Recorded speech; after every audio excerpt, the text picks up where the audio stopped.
আমি বলতেছি কি আমি ব্লগ বানাবো, ঠিক আছে? আপাতত না, কিন্তু বানাবো ইনশাআল্লাহ। তো ব্লগ বানাতে যাচ্ছি। আমাদের যা গরু পালন আছে না, গরু কিভাবে চাষ করা যায়, গরু কিভাবে কি করতে হবে, এগুলা বানাবো, বুঝছেন? আচ্ছা। অনেক বড় একটা প্ল্যানিং আছে আমার। ওকে। তো মিনিমাম আমার বেশি না, 2-3 বিলিয়ন কিন্তু, হ্যাঁ, এত ফলোয়ার হয়ে গেলেই হবে। আর আচ্ছা, কিছু লাগবে না। 2-3 বিলিয়ন। হ্যাঁ। কতগুলি গরু কিনবেন আপনি? এই কই আর কিনে নেব ইনশাআল্লাহ। শুধু কি গরুই বিক্রি করবেন নাকি কি করবেন? শুধু গরু, হাঁস আসলে বা আমি বলি কি করবেন? আমার প্ল্যানিং কি, আমার প্ল্যানিং হচ্ছে ভাইয়া, আমি স্টার্ট আপ করবো গরু নিয়ে, ঠিক আছে?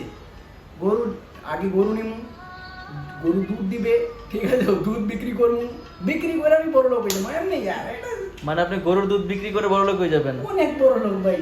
আচ্ছা, আপনি চিন্তা করেন। আপনি অডিয়েন্সদের প্রতি কি বলতে চান? না, আমি এটাই বলি ভাই, চাকরি টাকরি আর করার দরকার নেই, ঠিক আছে? আপনি গরু পালেন, ব্যাস।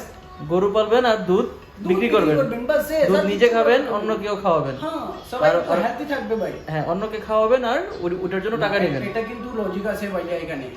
এটা যদি আপনারা করেন না, আমি বিশ্বাস করেন, আমি হয়তো 2 মাসের ভিতরে আমি মিলিয়নার হয়ে যাবো ভাই। মিলিয়নারি? হ্যাঁ, 2 মাসের ভিতরে দেখেন। ওকে। 2 মাস তাহলে পরে আপনি কথা আমাদের বলবেন না। সবার উচিত গরু কিনে গরু পালা আর দুধ বিক্রি করা, আর কিচ্ছু না। আর কিচ্ছু না। ওকে। আর কিছু লাগতো না। ওকে, ওকে, থ্যাংক ইউ।